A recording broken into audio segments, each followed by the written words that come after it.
Welcome back students. So in the series of relation and function, today we are going to discuss a very important concept, that is how to obtain the domain of a function. कैसे हम किसी भी function का domain define कर सकते हैं, domain को हम कैलकुलेट कर सकते हैं। एंड स्टूडेंट्स, आपको इस टॉपिक में बहुत ज़्यादा डिफ़िकल्टी आती है। नॉर्मली हम जो बुक फॉलो करते हैं लाइक एनसीईआरटी या फिर जो भी आपकी डिफरेंट सपोर्टिंग बुक्स हैं, तो उसमें सीधा हम क्वेश्चन पे अटैक करते हैं और हर एक क्वेश्चन के लिए आपके पास एक डिफरेंट अप्रोच होता है। और जब हम हर एक क्वेश्चन के लिए डिफरेंट अप्रोच लगाने की कोशिश करते हैं तो फिर उससे क्या होता है कि हम कंफ्यूज हो जाते हैं कि अल्टीमेटली हमें किसी भी फंक्शन का डोमेन डिफाइन कैसे करना है। So before calculating the domain of a function, first we should know what is domain. किसी भी फंक्शन का डोमेन क्या होता है। तो हमने रिलेशन और फंक्शन दोनों के लिए डोमेन को डिफाइन किया था कि डोमेन बेसिकली क्या डिफाइन करता है। एक बार हम फिर और इसका डेफिनेशन देखेंगे। So basically set of all those real numbers for which function is meaningful. जो भी हम यहाँ पर किसी भी फंक्शन के लिए वेरिएबल कंसीडर कर रहे हैं, उस वेरिएबल का वो वैल्यू जिससे आपका फंक्शन मीनिंगफुल वैल्यू देगा, वो पर्टिकुलर वैल्यू आपका डोमेन में कंसीडर होगा। तो हम क्या कह सकते हैं कि रियल नंबर्स की वो सारी वैल्यूज़ जिसके लिए हमें एक मीनिंगफुल फंक्शन ऑब्टेन होता है, वो सारी वैल्यूज़ का सेट क्या कहलाता है? Domain. So basically this one is the definition of domain, that set of all those real numbers for which function is meaningful. तो इस डेफिनेशन को हम क्लियर करके फिर हम किसी भी फंक्शन का डोमेन कैलकुलेट करना स्टार्ट करते हैं। तो जब भी हम किसी फंक्शन का डोमेन कैलकुलेट करेंगे, इस बात का हम ध्यान रखेंगे कि हमें कौन कौन सी चीज़ों को क्लियरली ऑब्जर्व करके उनको आइडेंटिफाई करना है। तो जब हम किसी फंक्शन का डोमेन कैलकुलेट करेंगे, सबसे पहले हम इस बात को एश्योर करेंगे कि आप कोई भी वेरिएबल का ऐसा वैल्यू ना लें जिसके लिए आपका डिनोमिनेटर जीरो हो जाए। Means always we avoid denominator zero. तो सबसे पहले हम इस बात को एश्योर करेंगे कि हम ऐसी सारी वैल्यू लें वेरिएबल की जिसके लिए आपका डिनोमिनेटर ऑलवेज नॉन जीरो हो। अब डिनोमिनेटर नॉन जीरो लेने का लॉजिक क्या होता है? Let we have any function, suppose that हमने यहाँ पर कोई रैंडमली एक फंक्शन ले लिया f of x, and if it is given as let we have taken x plus 2 over x minus 6। So अगर हमें यहाँ पर x की वो सारी वैल्यू डिफाइन करनी है जिन वैल्यू के लिए यहाँ पर आपका एक फंक्शन डिफाइन होगा, अल्टीमेटली यही आपका डोमेन का डेफिनेशन है कि x की वो सारी वैल्यू या वेरिएबल की वो सारी वैल्यू, उन सारी रियल नंबर्स का सेट जिसके लिए हमारा फंक्शन यहाँ पर हमें मीनिंगफुल वैल्यू दे। तो अल्टीमेटली हम यहाँ पर क्या अवॉइड करेंगे कि आपका यहाँ पर जो डिनोमिनेटर वैल्यू गिवन है that should not be zero, ये आपका नॉन जीरो होना चाहिए। अगर ये वैल्यू आपका जीरो हो गया तो इससे आपका क्या इम्पैक्ट आएगा? Suppose that if denominator becomes zero, तो अगर आपका यहाँ पर डिनोमिनेटर जीरो हो जाएगा then the value of f of x of course it will be infinite and that will be of course meaningful नहीं होगा वो आपका वैल्यू। हमें यहाँ पर इस बात का अवॉइड करना है कि आपका एफ ऑफ एक्स का वैल्यू हमेशा डिफाइंड हो, प्रॉपर हो। क्लियर? तो हम यहाँ पर फंक्शन का डिनोमिनेटर जीरो अवॉइड करेंगे। यहाँ पर आपका जो फंक्शन है उसका denominator always that must B non zero. तो हम यहाँ पर x की वो सारी वैल्यू लेंगे जिसके लिए हमारा डिनोमिनेटर नॉन जीरो आए। पहला हम इस बात का ध्यान रखेंगे, हम इस बात को एश्योर करेंगे कि ऑलवेज डिनोमिनेटर आपका नॉन जीरो हो।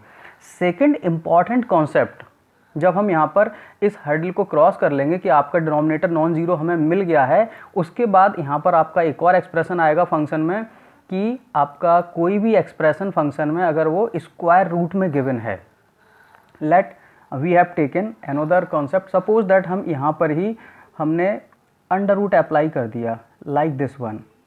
ओके, सो अगर हमें यहाँ पर इस फंक्शन का डोमेन कैलकुलेट करना है तो हम इस बात को एश्योर करेंगे कि यहाँ पर अंडर रूट के अंदर जो भी वैल्यू है वो आपका वैल्यू नेगेटिव नहीं होना चाहिए, क्योंकि अगर स्क्वायर रूट के अंदर वैल्यू नेगेटिव आ गया तो फिर वो आपका रियल नंबर नहीं होगा।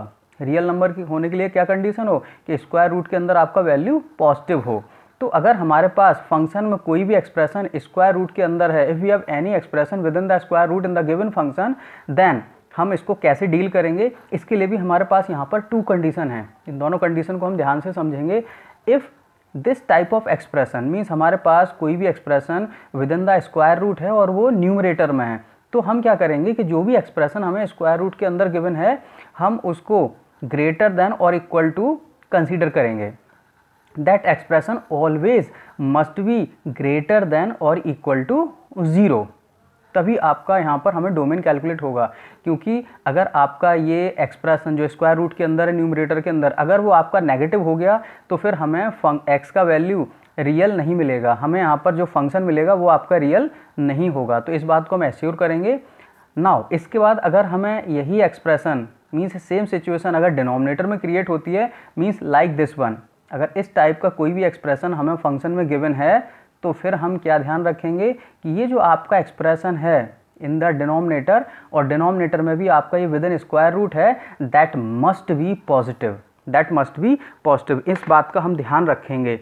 तो सिंपल थिंग इज़ दैट केवल और केवल हम यहाँ पर अगर इन 3 कंडीशन को अच्छे से समझ लें, हमारा डोमेन कभी भी गलत नहीं होगा। आप हमेशा कितना भी कॉम्प्लिकेटेड क्वेश्चन हो, कितना भी डिफ़िकल्ट क्वेश्चन हो, आप उसका डोमेन बहुत इजीली कैलकुलेट कर लेंगे। So always remember this concept, this is very important concept. तो अब इस कॉन्सेप्ट को यूज़ करके हम यहाँ पर कुछ एग्जाम्पल करने वाले हैं। देखिए कितनी इजीली हम सारे एग्जाम्पल्स को सॉल्व करते चले जाएंगे। बस इन 3 कॉन्सेप्ट को याद रखेंगे कि जब भी हम डोमेन कैलकुलेट करें क्या क्या कंडीशन होना चाहिए। Denominator always not is equal to 0 होना चाहिए। अगर स्क्वायर रूट के अंदर कोई एक्सप्रेशन गिवन है तो यहाँ पर 2 कंडीशन क्रिएट होगी, या तो वो न्यूमरेटर में होगा या फिर डिनोमिनेटर में। अगर वो आपका एक्सप्रेशन न्यूमरेटर में है देन एक्सप्रेशन जो स्क्वायर रूट के अंदर लिखा हुआ है that must be greater than और इक्वल टू 0, और अगर वो डिनोमिनेटर में लिखा हुआ है तो फिर वो expression always that must be greater than 0। अब क्वेश्चन ये राइज होता है कि हमने न्यूमरेटर में तो इक्वलिटी साइन कंसिडर किया है, लेकिन डिनोमिनेटर के अंदर हमने यहाँ पर इक्वलिटी कंसिडर क्यों नहीं की है। रीज़न इज़ दैट कि हमने यहाँ पर ये जो कंडीशन अप्लाई किया that denominator never equal to 0, denominator कभी भी 0 नहीं होना चाहिए। तो इसलिए यहाँ पर ये कंडीशन अप्लाई होती है कि अगर डिनोमिनेटर में आपका कोई भी expression within square root है तो दोनों कंडीशन वहाँ पर अप्लाई होंगी, ये कंडीशन भी अप्लाई होगा और ये वाला कंडीशन भी अप्लाई होगा। क्योंकि आपका एक्सप्रेशन अंडर रूट के अंदर है तो फिर वो आपका ग्रेटर देन और इक्वल टू 0 होना चाहिए, लेकिन अगर वो डिनोमिनेटर में है तो फिर वो आपका इक्वल टू 0 नहीं होना चाहिए। तो अगर आपका एक्सप्रेशन स्क्वायर रूट डिनोमिनेटर में है that only must be greater than 0, और अगर वो न्यूमरेटर में है then it must be greater than और इक्वल टू 0। तो देखिए इन कॉन्सेप्ट का यूज करके कितना तेजी से हम किसी भी फंक्शन का डोमेन कैलकुलेट करते हैं। So we look some example. So students we have some examples. तो इन बेसिक एग्जाम्पल्स की हेल्प से हम यहाँ पर चेक करेंगे कि कैसे हम किसी भी फंक्शन का डोमेन इजीली कैलकुलेट कर सकते हैं। So here we have taken some basic examples. तो फर्स्ट वन एग्जाम्पल देखिए, here we have given f of x is equal to 1 over x plus 3. So ultimately what is the meaning of domain? हमें यहाँ पर x के वो सारे real values find करने हैं जिसके लिए आपका यहाँ पर function f of x real होगा। सो अब हम यहाँ पर सीधा अपने कॉन्सेप्ट पे पहुँचेंगे। कॉन्सेप्ट हमारा बेसिक कॉन्सेप्ट क्या कहता है कि आपका denominator not is equal to 0 होना चाहिए। यहाँ पर आपको जो क्वेश्चन गिवन है, जो फंक्शन गिवन है, उसमें आपका कोई अंडर रूट एक्सप्रेशन है नहीं। सो हम यहाँ पर ये कंडीशन चेक करेंगे दैट वी एश्योर करेंगे कि डिनोमिनेटर आपका नॉट इज इक्वल टू 0 हो। So for f of x to be real x plus 3 that must be not is equal to 0. So here what we can say, if x plus 3 not is equal to 0, so here we can say x not is equal to -3, because अगर हम यहाँ पर x is equal to -3 put करेंगे तो आपका denominator 0 के equal हो जाएगा, और अगर आपका डिनोमिनेटर 0 के इक्वल हो जाएगा then function will be infinite, or we can say it has undefined value. So here what we can say that x never be -3, x यहाँ पर हम -3 नहीं ले सकते हैं। So except x is equal to -3 we can choose any value of x, any real value for which the function will be meaningful. So here domain of given function f that is given as all the real numbers except -3 means हम यहाँ से -3 को omit कर देंगे। तो अगर हम यहाँ पर r से -3 को ओमिट कर देंगे then we will obtain the domain. So यहाँ पर इस फंक्शन के लिए आपका डोमेन क्या हो जाएगा, ऑफ कोर्स रियल नंबर से हम यहाँ पर -3 को रिमूव कर देंगे। So this is the domain for the given function. अब यहाँ पर हम सेकंड पार्ट देखेंगे। So let the second part देखिए यहाँ पर आपको गिवन है f of x is equal to, numerator में आपको गिवन है यहाँ पर x square plus of 3x plus 5। After that denominator आपको गिवन है यहाँ पर x square minus of 5x plus 4। So first thing is that कि हमें इस फंक्शन में कहीं पर कोई स्क्वायर रूट एक्सप्रेशन नहीं गिवन है, मीन्स हमें this one condition under root expression condition check नहीं करना है। हमें यहाँ पर केवल ये चेक करना है कि आपका डिनोमिनेटर, हमें एश्योर करना है that denominator not is equal to 0। तो देखिए हम इसको कैसे फाइंड करेंगे। यहाँ पर हमें जो भी डिनोमिनेटर गिवन है उसको हम यहाँ पर नॉट इक्वल टू 0 के लिए इक्वेट करेंगे। So here we can write for f of x, जो भी आपको यहाँ पर फंक्शन गिवन है, जो भी हमें यहाँ पर फंक्शन गिवन है f of x. So for f of x to be real और meaningful, what we can say, denominator of f of x that must be not is equal to 0। So अब हम यहाँ पर इसको simplify करेंगे। सो यहाँ पर डिनोमिनेटर हमें गिवन है x square minus of 5x plus 4 that must be not is equal to 0। तो अगर हम यहाँ पर इसको फैक्टराइज करें, इसके हम अगर फैक्टर फाइंड करेंगे, सो इसके फैक्टर क्या आएंगे आपके, that can also be written as, अगर हम यहाँ पर middle term split rule apply करेंगे, so that is x square minus x minus 4x plus 4 that must be not is equal to 0। और अगर हम यहाँ से x कॉमन ले लेंगे, so that comes out x minus 1 minus 4 यहाँ से कॉमन ले लेंगे, so that is x minus 1। So that can be written as not is equal to 0।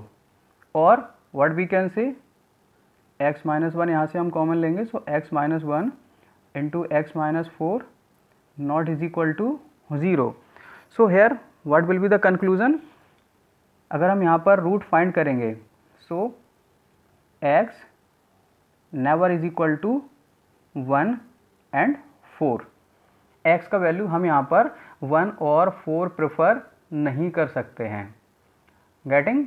So अब हम अगर हम यहाँ पर डोमेन डिफाइन करेंगे, हेंस डोमेन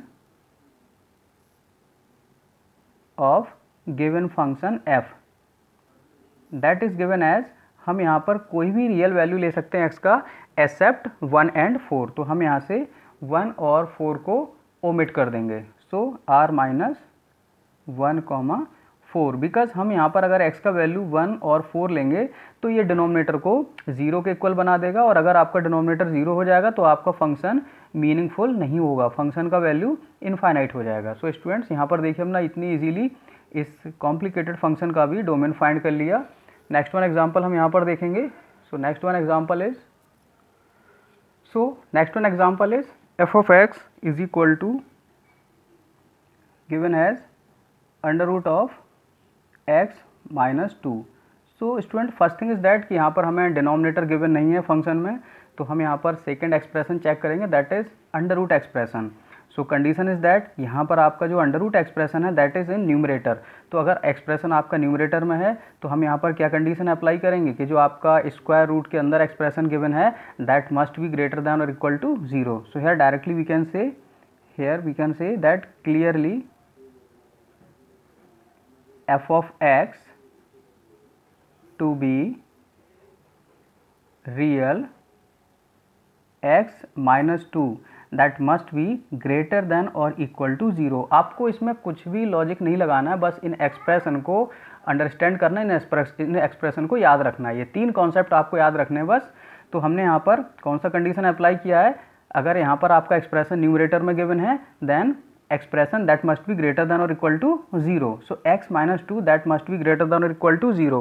तो अगर आपका x minus 2 greater than or equal to 0 है, what implies this thing, this implies that x greater than or equal to 0, x आपका greater than or equal to 2 होना चाहिए।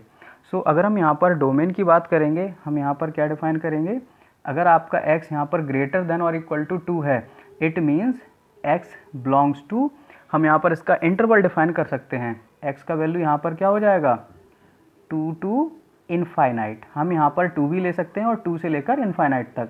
तो यहाँ पर देखिए 2 पर आपका इक्वलिटी है, तो यहाँ पर आपका क्लोज इंटरवल आएगा 2 पर, और इनफाइनाइट पर आपका ओपन इंटरवल आएगा। So basically this one is the value of x for which the given function to be real. So now we can define the domain. So domain of the given function that is given as, so domain of f, of course it is given as 2 to infinite, that is the domain of given function. So students, किसी भी complicated question का हम यहाँ पर बहुत easily domain calculate कर सकते हैं। Next example हम यहाँ पर देखेंगे।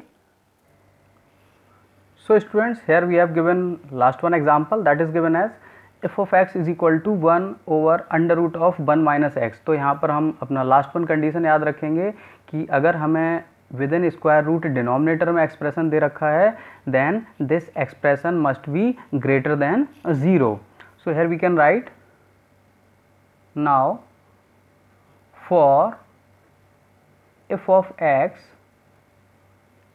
to be real, what should be the condition? We can simply say that 1 minus x that must be greater than 0। ये आपका यहाँ पर कैसा होना चाहिए, that must be greater than 0। So what this implies? So this implies that if 1 minus x greater than 0, then here we can say yes 1 greater than x, 1 आपका x से greater होगा। और this also implies that if 1 greater than x, then what we can say? We can also say that if 1 greater than x, or this implies that x less than 1, same thing 1 greater than x और x less than 1। so अगर हम यहाँ पर इसको interval के form में define करेंगे, so this can also be written as that x belongs to, x आपका लेस देन यहाँ पर 1 होगा, मीन्स 1 से स्मॉलर हम कोई भी वैल्यू से ले सकते हैं। सो x बिलोंग्स टू, यहाँ पर हम अगर इसका इंटरवल डिफाइन करेंगे, so that will be minus infinite to 1, 1 से स्मॉलर होगा। तो यहाँ पर देखिए हमने यहाँ पर ओपन इंटरवल कंसीडर करा है 1 टू माइनस इनफाइनाइट, 1 यहाँ पर वैल्यू नहीं आएगा क्योंकि यहाँ पर इक्वालिटी नहीं है। So this one is the range, sorry these are the values of x, or we can say these are the set of x for which the given function will be real। so here we can say that domain of given function that is defined as, interval हम यहाँ पर define कर देंगे minus infinite to 1, means हम यहाँ पर x का क्या वैल्यू ले सकते हैं, माइनस इनफाइनाइट टू 1, हम यहाँ पर कोई भी वैल्यू लेंगे for which the given function will be real. So students, इस तरीके से हमने यहाँ पर कुछ एग्जांपल डील किए हैं, और देखिए हमने अपने कॉन्सेप्ट को यूज़ करके सारे एग्जांपल को कितना इजीली सॉल्व कर लिया। एक और एग्जांपल हम यहाँ पर देखेंगे। So students, here we have one more example. तो इस एग्जांपल को अगर हम देखें, यहाँ पर आपके 2 पार्ट में फंक्शन डिफाइंड है। So here we have given f of x is equal to under root of 4 minus x plus of 1 over under root of x square minus 1। सो यहाँ पर हम देखेंगे कि स्क्वायर रूट का कॉन्सेप्ट हम कैसे यूज़ करेंगे। फर्स्ट पार्ट में यहाँ पर देखिए, फर्स्ट पार्ट में आपका जो एक्सप्रेशन है that is within the square root. So यहाँ पर आपका जो न्यूमरेटर में पार्ट है, यहाँ पर आपका डिनोमिनेटर नहीं है, तो न्यूमरेटर में आपका स्क्वायर रूट एक्सप्रेशन है, means this must be greater than और इक्वल टू 0। सेकेंड पार्ट अगर हम यहाँ पर देखेंगे तो यहाँ पर आपका अंडर रूट एक्सप्रेशन डिनोमिनेटर में गिवन है, hence the expression this x square minus 1 this must be greater than 0। यहाँ पर हम इक्वालिटी यूज़ नहीं करेंगे। सो here we can say that सबसे पहले हम यहाँ पर फंक्शन डिफाइन करेंगे। सो here we have given function, so given f of x is equal to under root of 4 minus x plus 1 over under root of x square minus 1। so this one is the function। now for f of x to be real or meaningful, what should be the condition? We can say that 4 minus x, this part within the square root, ये आपका numerator में है, so this must be greater than or equal to 0. And second condition यहाँ पर क्या है, and यहाँ पर आपका जो अंडर रूट एक्सप्रेशन है that is in denominator, so here we can say that x square minus 1 this must be greater than 0. यहाँ पर इक्वालिटी नहीं आएगी क्योंकि डिनोमिनेटर में अगर इक्वालिटी आ जाएगी तो फिर वो आपका फंक्शन को इनफाइनाइट बना देगा. सो नाउ अब यहाँ चेक करेंगे. So if 4 minus x this is greater than और equal to 0, hence we can also say that x minus 4 that must be less than और इक्वल टू 0. एंड जो आपका यहाँ पर सेकंड पार्ट के बिना अगर हम इसको फैक्टराइज कर देंगे, so that can be written as x square minus 1 को हम क्या लिखेंगे, x minus 1 into x plus 1 that must be greater than 0. So इसको अगर हम और आगे सिंप्लीफाई करेंगे, so here we can say that x, if x minus 4 less than और equal to 0, it means x less than और equal to 4. And यहाँ पर हम कंडीशन चेक करेंगे x minus 1 into x plus 1, if it is greater than 0, तो हम यहाँ पर x का क्या वैल्यू लेंगे. नाउ हियर अगर हम यहाँ पर चेक करें, if x is less than minus 1, if x is less than minus 1 then in that situation ये आपका यहाँ पर पॉजिटिव होगा, क्योंकि अगर हम यहाँ पर x लेस देन माइनस 1 लेंगे तो ये पार्ट आपका यहाँ पर नेगेटिव हो जाएगा, और ये आपका ऑलरेडी नेगेटिव है तो नेगेटिव इंटू नेगेटिव पॉजिटिव हो जाएगा. So here we can say that x less than minus 1, और या तो हम यहाँ पर x का वैल्यू माइनस 1 से स्मॉलर लें, या फिर हम यहाँ पर लेंगे x ग्रेटर देन 1, क्योंकि अगर आपका x ग्रेटर देन 1 है इन दैट सिचुएशन ये दोनों पार्ट पॉजिटिव हो जाएंगे, सो ये आपका ग्रेटर देन 0 होगा. So for satisfying this expression x यहाँ तो हम या माइनस 1 से स्मॉलर लेंगे या फिर greater than 1. So now we have these situation, x less than और इक्वल टू 4 होना चाहिए, x माइनस 1 से स्मॉलर होना चाहिए, एंड x ग्रेटर देन 1. तो अगर हम यहाँ पर इन सारी कंडीशन को कंबाइंड करेंगे, so this can be written as that x belongs to minus infinite to minus 1. एक तो आपका यहाँ पर इंटरवल ये हो जाएगा, because x less than minus 1 है, इट मीन्स हम यहाँ पर x का value minus infinite to minus 1 ले सकते हैं, और माइनस 1 पर यहाँ पर इक्वालिटी नहीं है तो हम यहाँ पर ओपन इंटरवल लेंगे. सेकंड आपका यहाँ पर इंटरवल क्या होगा, x greater than 1 and x less than और इक्वल टू 4, तो x ग्रेटर देन 1 होना चाहिए तो हमने यहाँ पर 1 ले लिया, एंड x लेस देन और इक्वल टू 4, तो 1 और 4 भी एक इंटरवल बनेगा, बट 4 पर यहाँ पर इक्वालिटी है तो हम यहाँ पर ब्रैकेट यूज़ करेंगे क्लोज इंटरवल, और यहाँ पर 1 पर आएगा आपका ओपन इंटरवल. तो अगर हम यहाँ पर इन दोनों एक्सप्रेशन का यूनियन ले लेंगे, इन दोनों इंटरवल का अगर यूनियन ले लेंगे, then we will get the domain of this given function. So here we can say hence domain of given function that is given as domain of f that is equal to minus infinite to minus 1 first interval, as second will be 1 to 4. So students देखिए यहाँ पर हमने इस complicated question का भी domain बहुत easily calculate कर लिया, just because of our short trick, our concept. तो इस कॉन्सेप्ट को हम यहाँ पर याद रखेंगे और किसी भी कॉम्प्लिकेटेड फंक्शन का हम यहाँ पर डोमेन कैलकुलेट कर सकते हैं. सो स्टूडेंट्स आपको ये वीडियो पसंद आया होगा, और इस वीडियो से आपने देखा कितना शॉर्ट तरीके से हम किसी भी फंक्शन का डोमेन कैलकुलेट कर सकते हैं. तो आपको अगर ये वीडियो पसंद आया, आप लोग इस चैनल को सब्सक्राइब करेंगे, वीडियो को लाइक करेंगे और अपने फ्रेंड को भी शेयर करेंगे. In next video we will discuss the range of the function, कैसे हम किसी फंक्शन का रेंज कैलकुलेट करते हैं.